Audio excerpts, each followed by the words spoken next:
Many thanks for joining us in today's edition of One Slot. I am Rita Omodia. Now, for centuries, humanity has been on the move. Some in search of work or economic opportunities to join family or to study. Others move to escape conflict, persecution, terrorism, or human rights violations. Voluntary or involuntary, humans have particularly moved from one place to another or to different countries with the intention of settling temporarily or permanently in the new location. Now, the World Migration Project report projects that in 2030, the number of international migrants of African origin would double, reaching 80 million, mostly within Africa. Just like the region's population, migration of Sub-Saharan Africans is growing rapidly, with approximately 28.3 million Sub-Saharan Africans residing outside their countries of birth. Unfortunately, abuses against migrants have grown more frequent along the migration routes and even destination points. Human trafficking, smuggling, racism, sexual exploitation are top on the list. Recently, Tunisia's President Kais Saied has been accused of racist comments on black Sub-Saharan Africans after accusing them of changing the demographic makeup of the country and responsible for the violent crimes. This statement has fueled up a spate of sackings, evictions, and physical attacks against the Sub-Saharan community. On today's edition of One Slot, we delve into the growing wave of violence on Sub-Saharan African migrants in North Africa and on the continent. We would also look at ways to curb this growing menace. Stay with us in One Slot. We will be right back.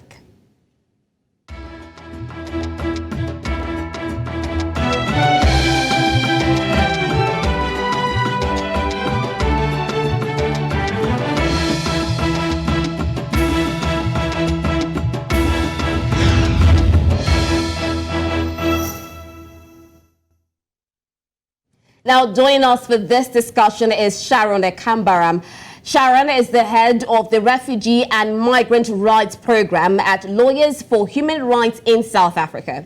She's a human rights activist and has been involved in the struggle for social justice through her work. She was one of the founding members of the Treatment Action Campaign. Before joining Lawyers for Human Rights, Sharon worked for the international medical humanitarian organization Doctors Without Borders. Thank you so much, Sharon, for joining us on One Slot. And it's also a pleasure to have a woman on the program. Thank you. And it's also a pleasure to be interviewed by a woman. All right. Okay, let's start with conversations. I mean, these are very serious issues. And in recent years, irregular migration from Africa to Europe has received extensive attention. I mean, if you look at the statistics over the years, it's quite alarming. There's also been an increased irregular migration occurring from Sub-Saharan Africa and the Maghreb to Europe. So first of all, what are some of the trigger factors or migration push factors we're seeing? I think your opening comments were absolutely spot on. Movement of people has been with us since the inception of humanity.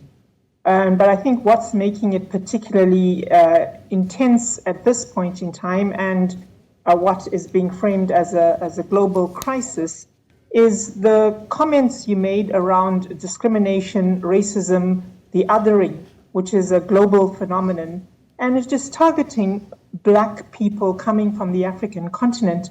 Now, the reasons for people to be moving, and the question of irregular migration is questionable. People move. There's forcible displacement of people, but in most cases, a person will leave their home because the conditions are unlivable.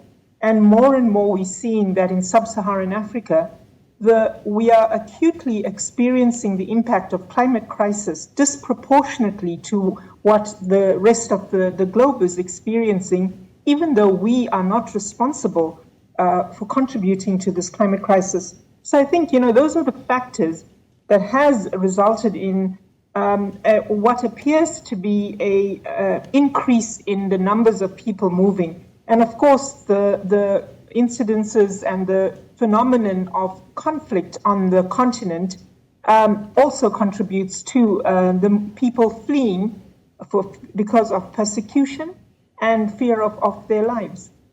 Okay, now, Sharon, there are reasons. You've mentioned some trigger factors. We look at the economy of where they're coming from and where they're going to. And, I think the major term that people use is in search for greener pastures. Now, when you talk about illegal migration and irregular migration, we will not excuse the fact that some people actually go through the back door to the European shore. So before we go straight into this persecution, let's look at some of the dangers that have been involved when people go through the legal means of migrating to these European countries, because that's one of the excuses that they have for some of this persecution. Well, the 1951 convention, the OAU convention, makes it very clear that people will use whatever means of passage. They would even pay smugglers to be able to get out of the conditions that they're living under, which puts their lives at risk. So it is very controversial to speak about illegal movement of people. What we experience in South Africa, and I think this is also a situation in Tunisia and other countries, even in Europe, is, the documentation process is deeply flawed, is very, very questionable in assessing claims of refugee protection that come through the refugee asylum process. And that's what is causing bottlenecks, that is keeping people undocumented and so-called irregular, that they are struggling to get their documents. No one wants to remain irregular. No one wants to be undocumented. But the mechanisms for documentation are fraught with problems, and central to those problems is discrimination and racism and increasingly othering, particularly of people who are fleeing because of fear of persecution based on their sexual orientation.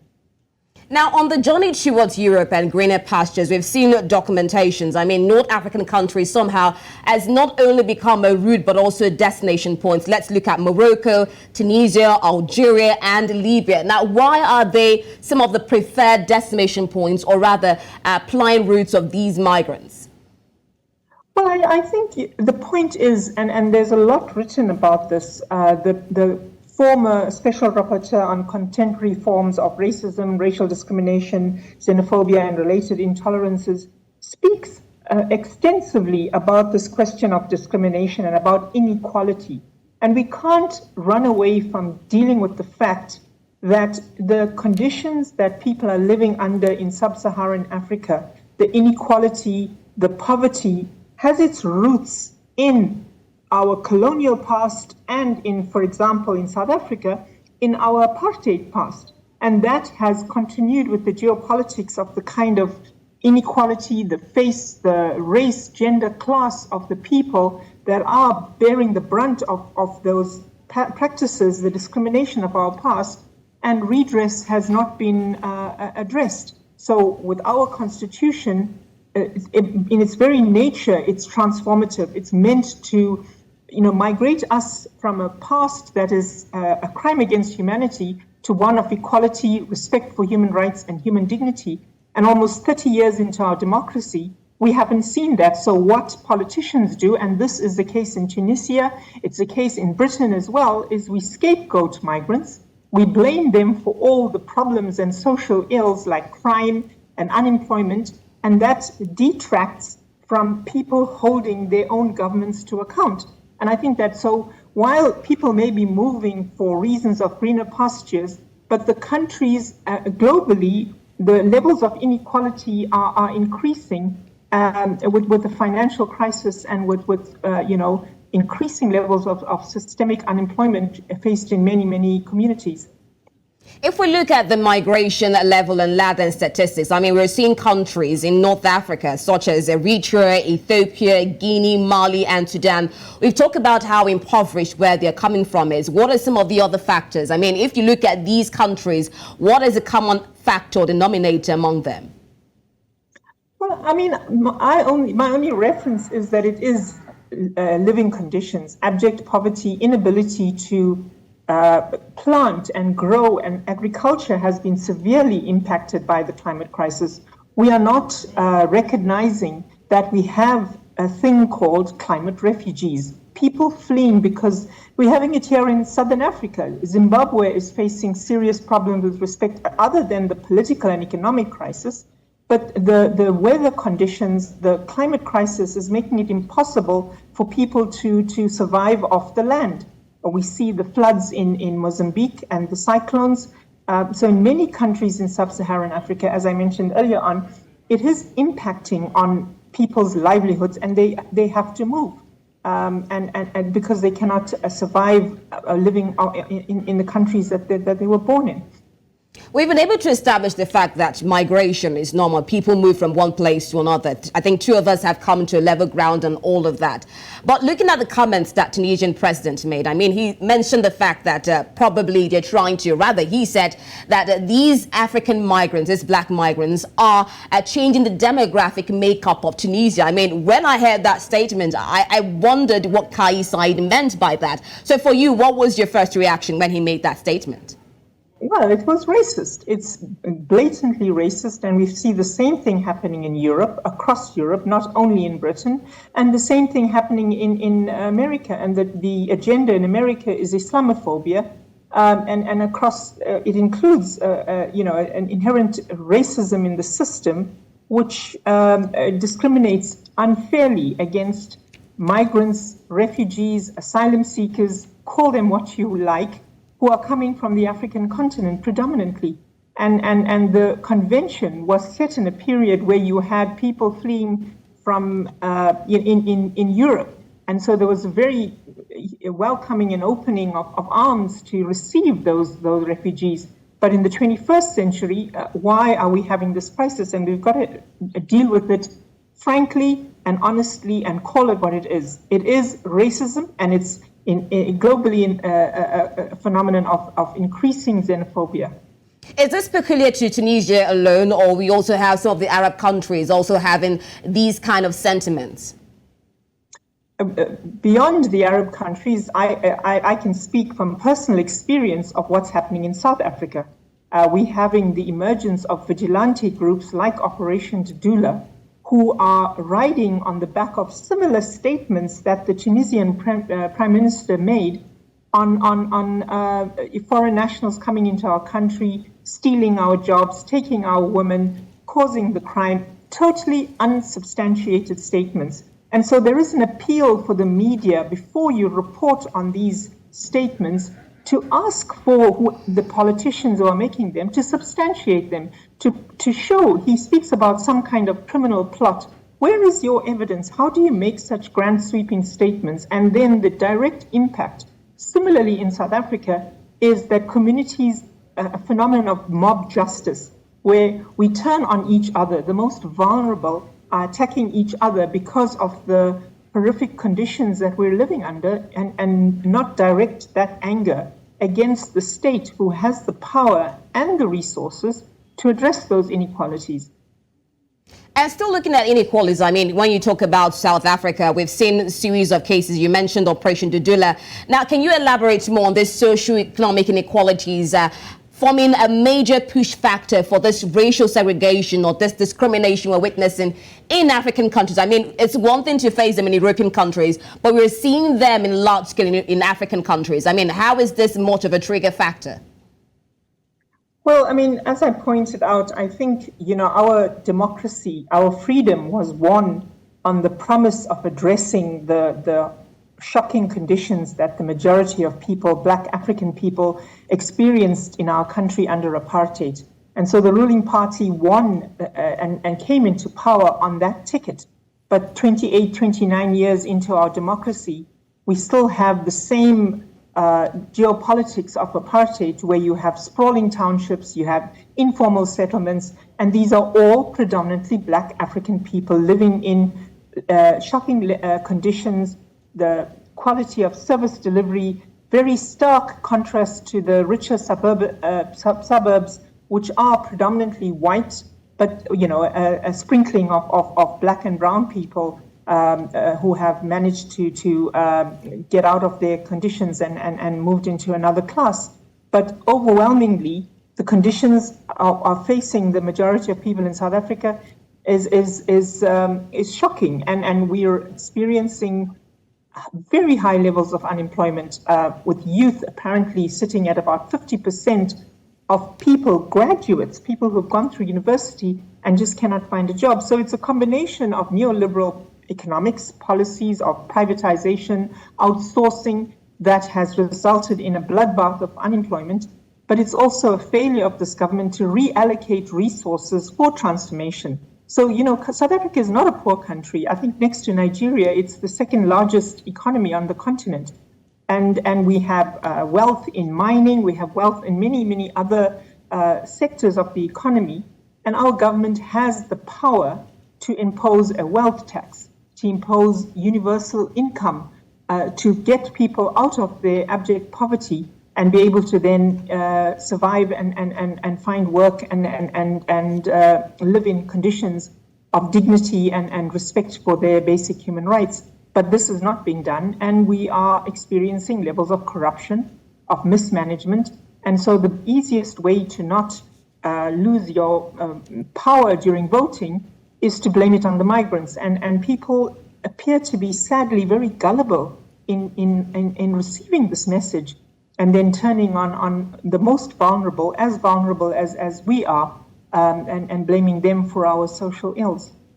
Okay, let's look at the role of the individual governments, of whom we have lots of people migrating away from. I mean, you talk about the lackadaisical attitude of the government. Now, going back to Tunisia, which is a more recent situation, I mean, we've seen protests going on in Tunisia, evictions going on in Tunisia. Now, a first group of 50 Guineans were flown home on Wednesday, while Ivory Coast and Mali prepared to repatriate a combined 295 of their citizens on special flights on Saturday. For you, some African countries would say that when there are situations or when there are problems, the individual governments are very slow to act. So what was your assessment of the repatriation efforts so far? I mean, it's a very difficult question to answer, Rita, because you're sending people back to conditions that are unlivable. And for me, as humanity, as a human race, we can't be firstly bowing down to racism and racist statements. The repatriation almost vindicates what Said said, and that should be challenged. We look to the UNHCR, we look to the United Nations, and question what role are they playing in order to address these statements that are being made recklessly by politicians and leaders. And for me, that is the focus, as opposed to continuously repatriating people, because they are going to go back. There's no other choice for them. There's people moving. You don't easily wake up one morning and decide, oh, let me just go off to Tunisia. It's the journey of migrants has been captured and documented extensively by artists, by cultural events, by theater, demonstrating what that journey entails, the violence along the route, the risks to life that people take. Now, if you think for a minute, they're doing this knowing the risks they're taking, then surely we need to understand what it must be like that they're fleeing from, to think that even for South Africa, people know that we are notorious for xenophobia and for gender-based violence, and yet we still have people coming here seeking refuge. We have to look at what is the conditions that is forcing people to leave their homes. And that's where we need to be focusing our attention on as well, but also to be finding a way in which we can receive people and ensure that we're providing for their needs. In our country, our refugee policy is one of urban integration. So we don't put people in camps, but they're meant to be able to survive through their own means, and that means working in the informal economy, whatever skills they have to be able to eke out an existence. And I think that on the African continent, if there's one thing that we are leading on, is work in the informal sector, whether it's waste reclaimers, whether it's various forms of job creation that is actually making a major contribution to eradicating poverty. And states should be investing in that, ensuring that the conditions of work in informal sectors is protected. We make provisions to ensure that it's done, work can be happening with dignity. Instead, we find law enforcement, rampaging, arresting people, under the guise of trying to track down and criminalizing migration. And this is a phenomenon globally that we are experiencing, which is very counter to any humanitarian approach to addressing the movement of people. All right, Sharon, while there are excuses from the government and they blame the migrants for a lot of crime in the country, I mean, we cannot excuse the fact, just like you rightly mentioned, of their contribution to the economy. Now, when you look at Sub-Saharan African migrants, rather, in their individual countries, I mean, what has been their level of contribution to the economy in those particular countries? I'm sorry, I can only speak, my experience is limited to South Africa. All right. But I think this can be extrapolated to the rest of the world, that migrants bring skills, as you pointed out, but in our specific context, there is incredible research that's been done by various organizations, including the African Center for Migration and Society, Sally Pepperdy, many others who have produced research demonstrating, for example, that for every migrant job, whether it's in the informal sector, an informal market selling goods, they will employ at least one South African in that endeavor. The other major contribution in South Africa is that migrants have to live somewhere, and many of them are contributing to rent in poor townships where they are paying the family to be able to live in the back dwelling. And that is contributing to putting food on the table for that South African family. So in this way, there is significant contributions, let alone the trade that is taking place. And I can give you one clear example, that because Zimbabwe is in such crisis, there is no commodities on the shelves, and people are coming to South Africa and buying in bulk from provinces like Limpopo, and they're excessive profits because of this. We don't hear about this in the media. The politicians don't to the contribution of Zimbabwe speak of what is unsubstantiated statements and myths around migrants and foreign nationals. Do you believe that the treatment of Africans by Africans has also increased the bad treatment we're seeing from European countries? Because it seems like if you cannot treat your brother well, then how do you expect others to treat them well? Do you feel that this has had a ripple effect on the treatment of Africans in European countries? I'd like to just speak to the phenomenon in Africa, and I'm not sure how that contributes, because I do believe that the way in which America, Australia, Europe has been treating migrants has a history of its own.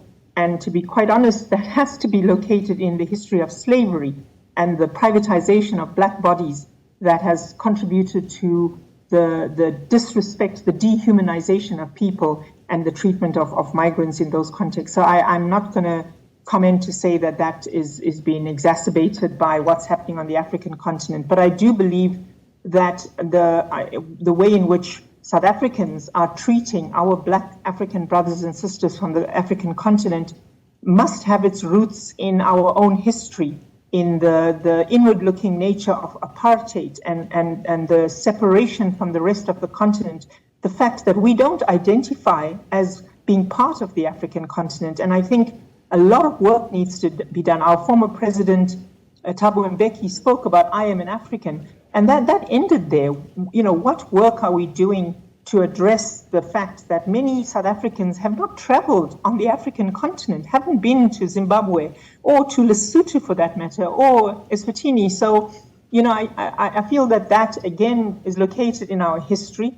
There is a serious need to address the form of education that we had under apartheid, and to question whether the current form of education is contributing to analytical thinking, to broadening our horizons, and to having a Pan-African outlook on our continent, and to look to see how do we contribute to building an African continent of Africans, as opposed to seeing ourselves narrowly in nationalism and very reactionary forms of nationalism as South Africans. All right, thank you so much, Sharon. There's a really lot that the governments, African governments, need to do. We'll take a quick break right now. And when we come back, we have dealt on the issue so far, the violence on African black migrants in African soil. We'll be looking at the solutions. How can we address it? What is the role of the African Union, of international organizations? Do stay with us on One Slot. Thanks for staying with us on One Slot. We're still looking at the growing wave of violence on Sub-Saharan Africans in Africa, on the African continent. And stay with us on One Slot is Sharon Ekambaram. Sharon is the head of the Refugee and Migrant Rights Program at Lawyers for Human Rights in South Africa. She is a human rights activist and has been involved in the struggle for social justice through her work. Thank you so much for joining us, or rather stay with us on One Slot as Sharon. Now, we looked at the issues bedeviling the wave or growing wave of violence on Sub-Saharan Africans. And one of the major things, one of the major bodies that comes to mind is the African Union. Just recently, we saw that they postponed their conference in Tunisia. And these are supposed to be a body backing Africans, backing the African migrants. For you, as a condemnation, because they made a statement condemning the statement of Tunisian President Kais Saied, have they really done enough to protect these African migrants? No, I don't think so. I think that that maybe that's an important start or an important contribution. But I think that the African Union, with its Africa 63 agenda, where it speaks about free movement on the African continent, I do think that we need more, indication of what steps are being taken deliberately to contribute towards free movement. We see free movement of trade, we see free movement of capital, but we don't see linked to that the need to ensure that labor can move and freely on the African continent, that human beings in that sense are not criminalized in the way that is being done, particularly in South Africa. We see under the guise of crime preventions, major operations where hundreds of foreign nationals are arrested and put into detention holding cells, criminalized, simply because they don't have a document and then are either deported or spend long times in detention in police holding cells where there's little oversight. So I think there is a lot for the African Union to do, and also the regional bodies. I think SADC has failed abysmally in addressing this question and also addressing the track record of human rights and dignity in the various countries that form SADC. What's happening in Zimbabwe is atrocious. Recent reports, reflecting on the country of origin, makes it very, very clear that people are fleeing Zimbabwe, and it's because of torture, because of people being murdered by the state simply because they stand up in opposition, and that's grounds for refugee protection. Similarly, in Eswatini, we saw recently the death of a lawyer, Tulani Maseko, and he was murdered by the state because he was defending the rights of human beings. So, these are the phenomenon, the fact that human rights defenders are being persecuted, the space for fighting for human rights is shrinking, and the African Union is silent on this. But I think what is also needed very urgently is to look at what's fueling the conflict in the DRC, what's fueling the conflict in Somalia, and it is resources. It's gold, it's coltan that is used for cell phones and modern technology, and who is behind this conflict and who does it benefit?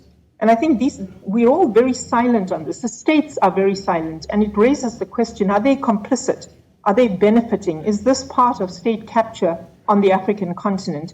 And I think that rests solely with the African Union and the regional bodies if we are going to get peace on the African continent and if we are going to reach our goal of free movement of people on the continent. Now, when you talk about whether they're benefiting from all of this, do you think that the issue is also based on leadership? I mean, we have leaders of governments, we also have the leaders of the African Union. Is there a leadership problem also?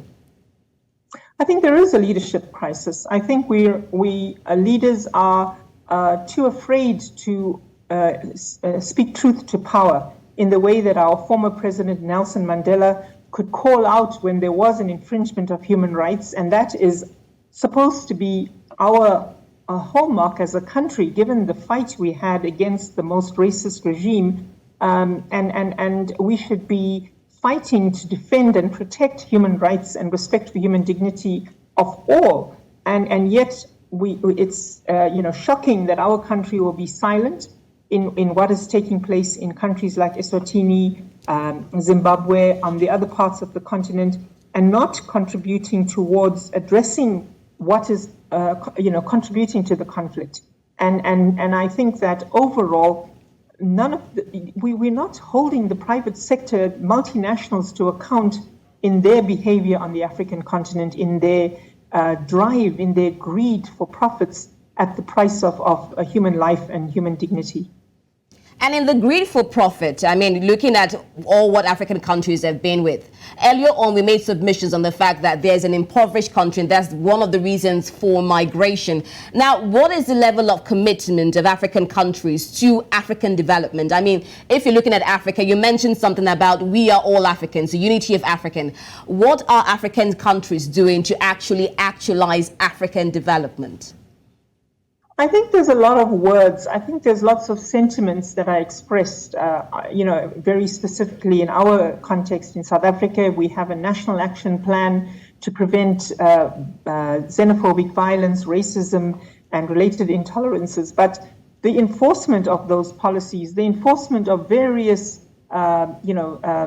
treaties that have been signed and enforced is not enforced. And I think that question, for me, raises the political will that exists to ensure that we meet those very, we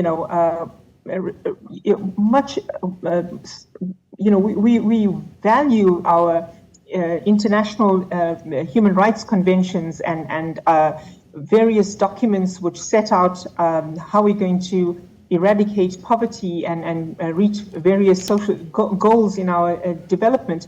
And there's very little that is holding states to account in terms of how they are doing, whether they're progressing. And my fear is that we as civil society, as people on the African continent, we have to get organized. We have to engage across borders to be able to hold the various states to account, not only in our own countries, but also beyond that in the region and then on the continent, and engage with the African Union as an African voice, as opposed to me as a South African or someone as a Kenyan or someone as a person from the Ivory Coast.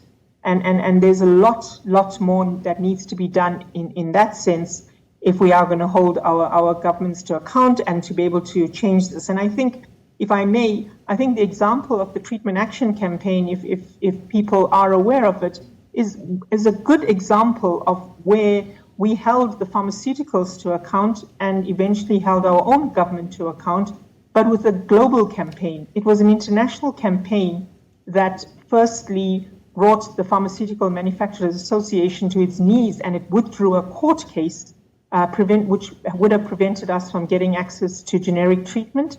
And then we fought our own government, which was in denial about the fact that HIV causes AIDS. And today we have a national plan and addressing and providing treatment of ARVs in the public health sector, one of the biggest in the world. So I think there's a lived experience of our power if we are able to unite and speak with one voice against the powers that be that are keeping us in the conditions that we are living under. Sharon, I'm going to ask quite a personal question, because I know that you are a human rights activist, and before joining Lawyers for Human Rights, you also worked in the International Medical Humanitarian Organization. So over the years, I mean, what has been the level of violence you've seen perpetrated on migrants? I mean, if we also look at women, what exactly do they face? Let's have a mental picture of the sufferings of these migrants. I think, to start with, in my work, going way back with the HIV/AIDS work, we saw 600 people dying a week from just not being able to access treatment. And I think that was a really dark, very painful, where we saw people we knew, who lived as long as they could without treatment, living a very healthy life, and then had to get treatment and were denied it because of our government's refusal to accept science. I think a very shocking experience for me, and I was working at Doctors Without Borders at the time, was the 2008 violence in South Africa that was meted out against foreign nationals. And I think 62 or 67 people died in that violence. And the figures are not clear as yet, but many South Africans died in that violence as well.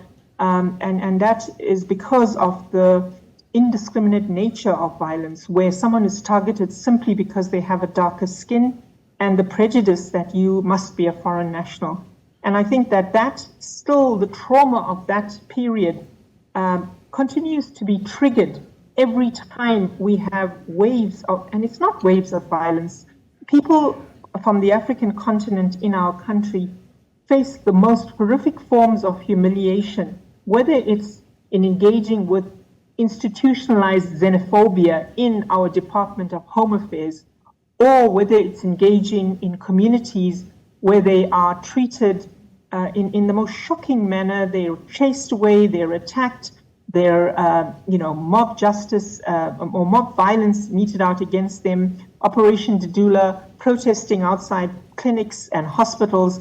That's not what human beings and how we as human beings should be treating each other. So I think there is a very, we're all suffering with very high levels of that form of trauma, the kind of violence. And then I think the fact that we have such high levels of gender-based violence, I'm left speechless in explaining to you the conditions and the fear with which women, irrespective of their sexual orientation, they experience in our country, and fears of being raped, of being attacked, and I think that I just recently it was a person from one of the organizations, Center for Violence and Reconciliation, said that GBV has become the 12th language in our country. So it's shocking, and it's the overall, whether we look at inequality, whether we look at xenophobic violence, whether we look at GBV, the person, the section of society that bears the brunt of this, that faces the worst of these inhumane actions, is Black African women.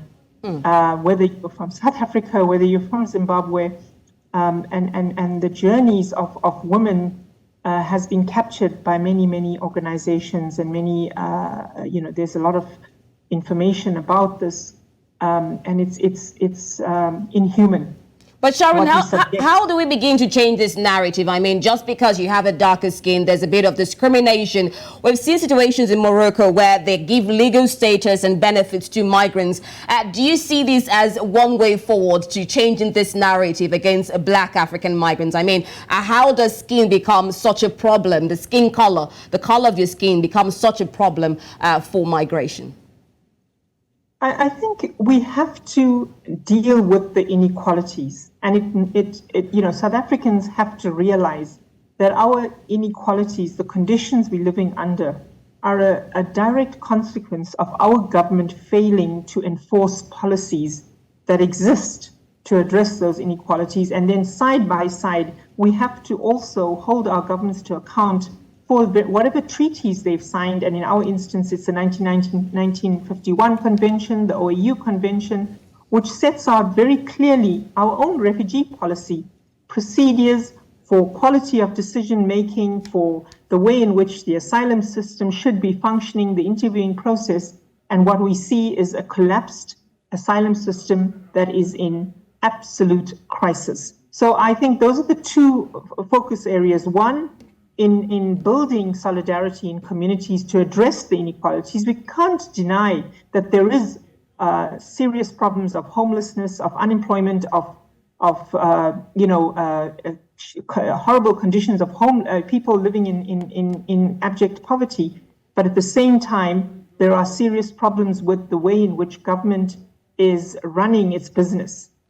There's mismanagement, and we've got to find ways on the African continent to be able to hold our governments to account for proper services provided to all who live in the country. Still looking at the way forward, I mean, we looked at the institutions, we looked at the African Union, and so far it's just going more than just statements. There has to be more done from the African Union. Let's also look at the International Organization for Migration. I mean, this is one of the core values of this organization, the protection of migrants. And yet we still see a series of evictions. Look at Tunisia. There's so much violence going on that people have to be repatriated because of safety for their lives. So what is the International Organization for Migration doing concerning this discrimination we're seeing against Black African migrants, against migrants, African migrants generally? I think, the IOM, the UNHCR, they also have to engage with belligerent states. In our instance, as I said before, and I want to repeat this, we have gone on record as Lawyers for Human Rights. The Special Rapporteur, when she was in place, made reference to institutionalized forms of xenophobia in our country, South Africa. And so I think that, that is something that IOM and UNHCR are subject to similar in their bilaterals and engagement with the South African government. They have to contend with that as well. But from our experience, I mean, I've recently engaged with the IOM through the Foundation for Human Rights in looking at some kind of mechanism of early warning, a way of documenting incidences of xenophobia, so that we can use that in our advocacy to be able to force our state to recognize that there is such a thing as xenophobia, and that xenophobic acts must be people must be arrested and brought to book for violence, vigilante acts. To date, since 2008, there hasn't been a single conviction of a crime called xenophobia. And yet we have seen, just as recently as the beginning of last year, a person called Elvis Nyati, who died in Diepsloot, burned to death.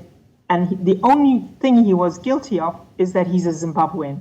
So, it's been happening, it continues to happen. It doesn't always get the attention of the media, but we know through our work that constantly there are attacks on foreign nationals, or there's unlawful acts taking place, unlawful arrests, failure to be documented when the people have followed every legitimate pathway. So I think that it's we do need to look at that as well. And the IOM, the UNHCR are working with us in trying to raise awareness, work in communities. But it's a very, very steep mountain to climb. Still looking at this particular issue, I mean, you talked about these arrests going on and, no arrests going on despite the violence happening to these foreign nationals, to these migrants. What initiatives do you think can be put in place? I mean, do we have lawyers that are specially put in place for migrants? What sort of things are put in place to ensure that there is safety for these migrants?